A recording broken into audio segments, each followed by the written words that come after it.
সনদ নিয়ে জটিলতার মাঝেই আজ শেষ জাতীয় ঐকমত্য কমিশনের মেয়াদ। উত্তরণের পথ দেখছেন বিশ্লেষকরা।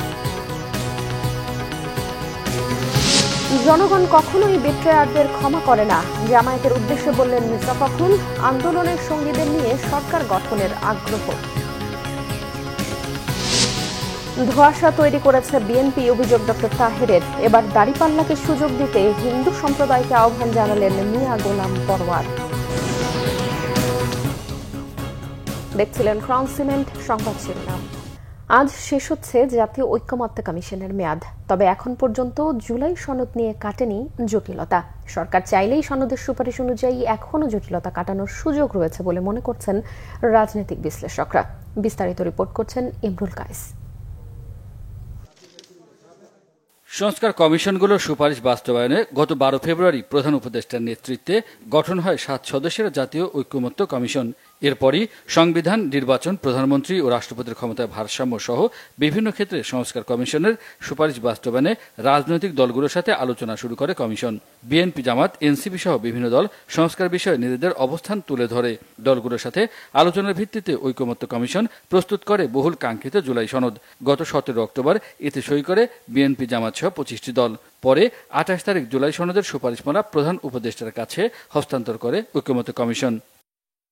জুলাই সনদে নোট অফ ডিসেন্ট না রাখা, বাস্তবায়নের আদেশ গণভোট জাতীয় নির্বাচনের আগে না পরে তা নিয়ে দেখা দেয় বিতর্ক।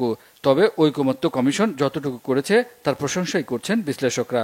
ঐকমত্য কমিশন একটা ইম্পসিবল জায়গা থেকে সে একটা সলিউশন বের করার চেষ্টা করেছে, এবং আমি যদি বিবেচনা শব্দটাকে বিবেচনা হিসেবে রাখি তাহলে তারা দুটো কাজ করেছে। একটা হচ্ছে পরবর্তী সংসদকে তারা গাঠনিক ক্ষমতা দিয়েছে, তার মানে তার ক্ষমতা আছে অনেক কিছু বিবেচনা করার। আবার নোট অফ ডিসেন্ট সহ যে রিফর্মটা ঠিকঠাক মতো বাস্তবায়িত হবে না সেই জিনিসটাকে মাথায় রেখে তারা নোট অফ ডিসেন্টটাকে সরিয়ে রেখেছে, কিন্তু একই সাথে একটা লুপহোল তৈরি করে রেখেছে যে লুপহোল দিয়ে নোট অফ ডিসেন্টের বিষয়ে আলোচনাগুলো আবার আসতে পারে। সো এটা কাইন্ড অফ একটা কম্প্রোমাইজ, কিন্তু সেই কম্প্রোমাইজটা করতে যেয়ে পুরো জিনিসটা অনেক বেশি কমপ্লিকেটেড হয়ে গেছে। এবং আমি এই ক্ষেত্রে ঐকমত্য কমিশনকে দোষ দিই না, কারণ আপনি যদি দেখেন যে এত বিরোধী পক্ষ, আপনি যখন সবার মাঝখানে একটা কম্প্রোমাইজ করতে যান তখন আপনাকে একটা জটিল জিনিস দাঁড় করাতে হয়। সেই জটিল জিনিসটা এখানে দাঁড়িয়েছে। জুলাই সনদ ঘিরে রাজনৈতিক দলগুলোর পাল্টাপাল্টি অবস্থানে নির্বাচনে শঙ্কা দেখা দিয়েছে, আর আতঙ্ক রাজনীতির ভবিষ্যৎ নিয়ে। এ থেকে এখনও উত্তরণের পথ আছে বলে মনে করেন রাজনৈতিক বিশ্লেষক ডক্টর আসিফ শাহান। 8 ঘতে বলা আছে যে আপনি এই যে বিলটা পাশ হবে রেফারেন্ডামে, সেটাকে বিবেচনা করে আপনি সংবিধান সংস্কার করবেন। এখন আমার কাছে যেটা মনে হয় যে রাজনৈতিক দলগুলোর, ইনক্লুডিং যারা এটার পক্ষে বিপক্ষে যে অবস্থানই নিতে চাচ্ছেন না কেন, এবং সবচেয়ে গুরুত্বপূর্ণ রোল এখানে বিএনপির ডক্টর ইউনূসের কাছে, আইন উপদেষ্টার কাছে একটা ক্ল্যারিফিকেশন, বা দরকার হলে ঐকমত্য কমিশনের কাছে একটা ক্ল্যারিফিকেশন চাওয়া দরকার যে এই যে আপনারা বলছেন যে বিবেচনা করব, এটার মানেটা কি? তার মানে কি এটা যে রেফারেন্ডামে পাশ হয়ে আসবে এটা তো তাহলে বাইন্ডিং, ম্যান্ডেটরি, এইটা অনুযায়ী করতে হবে, নাকি বিবেচনা মানে আমার হচ্ছে এইখানে কোনো কিছু যোগ করার বিয়োগ করার অধিকার আছে? তারপরে যদি যোগ বিয়োগ করার অধিকার থাকে তাহলে যে নোট অফ ডিসেন্ট আছে সেই নোট অফ ডিসেন্টগুলো আমি এখানে ইনকর্পোরেট করতে পারবো কিনা, এইটার একটা ক্লিয়ার ক্ল্যারিফিকেশন লাগবে। সব মতবিরোধ মিটিয়ে গণভোট সহ জাতীয় ঐকমত্য কমিশনের অন্যান্য সুপারিশ বাস্তবায়নে সরকার পদক্ষেপ নেবে। এক্ষেত্রে প্রধান উপদেষ্টা ডক্টর মোহাম্মদ ইউনূসের দিকে তাকিয়ে আছে দেশবাসী। ইমরুল কায়েস, বাংলা ভিশন, ঢাকা। বিএনপি মহাসচিব মির্জা ফখরুল ইসলাম আলমগীর বলেছেন, নির্বাচনকে বিলম্বিত করতে একটি মহল উঠে পড়ে লেগেছে। নির্বাচনের আগে গণভোটের দাবিতে মাঠে নামা দলকে হুঁশিয়ারি করে তিনি বলেন, জনগণ কখনো বিশ্বাসঘাতকদের ক্ষমা করে না। দলের প্রতিষ্ঠাবার্ষিকী উপলক্ষে জাতীয় প্রেসক্লাবে আলোচনা সভা করে জাতীয়তাবাদী সমাজতান্ত্রিক দল জেএসডি।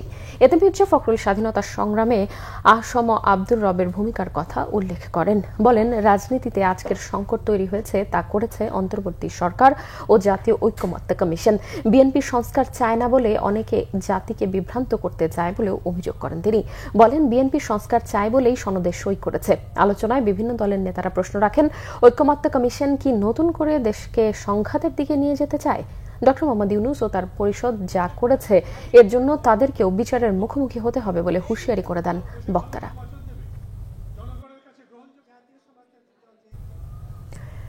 সংস্কার নিয়ে বিএনপি হঠাৎ উল্টে গেছে। তারা একটা ধোঁয়াশার পরিস্থিতি তৈরি করেছে, অভিযোগ করেছেন জামায়াতে ইসলামের নায়েবে আমিন ডক্টর সৈয়দ আব্দুল্লাহ মোহাম্মদ তাহের। কুমিল্লা সদর দক্ষিণের সেন্ট্রাল মেডিকেল কলেজ অডিটোরিয়ামে 14 গ্রাম উপজেলা ভোট কেন্দ্র পরিচালক সমাবেশে তিনি এসব কথা বলেন। আব্দুল্লাহ মোহাম্মদ তাহেরের ভাষায়, বিএনপি সরকারের ওপর চাপ দিচ্ছে, সংস্কার মানছে না, তারা তাল ও আমের রস একসাথে করে ফেলেছে।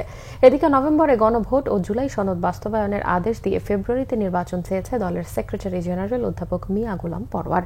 খুলনার ডুমুরিয়া উপজেলার স্বাধীনতা চত্বরে হিন্দু মহাসমাবেশে তিনি এসব কথা বলেন।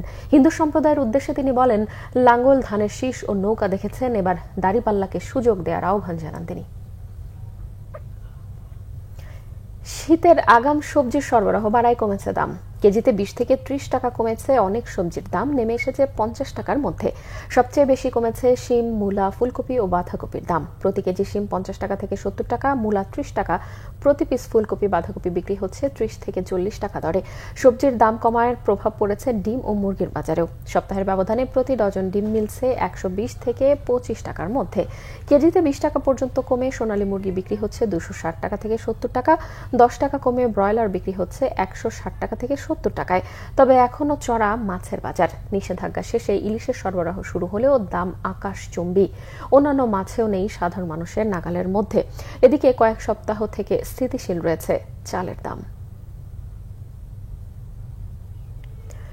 ওমরা ভিসার মেয়াদ কমানোর সিদ্ধান্ত নিয়েছে সৌদি আরব। একাধিক কারণ উল্লেখ করে বলা হয়েছে, আরও বেশি মানুষকে ওমরা করার সুযোগ দিতেই আগামী সপ্তাহ থেকে নতুন সিদ্ধান্ত কার্যকর হবে।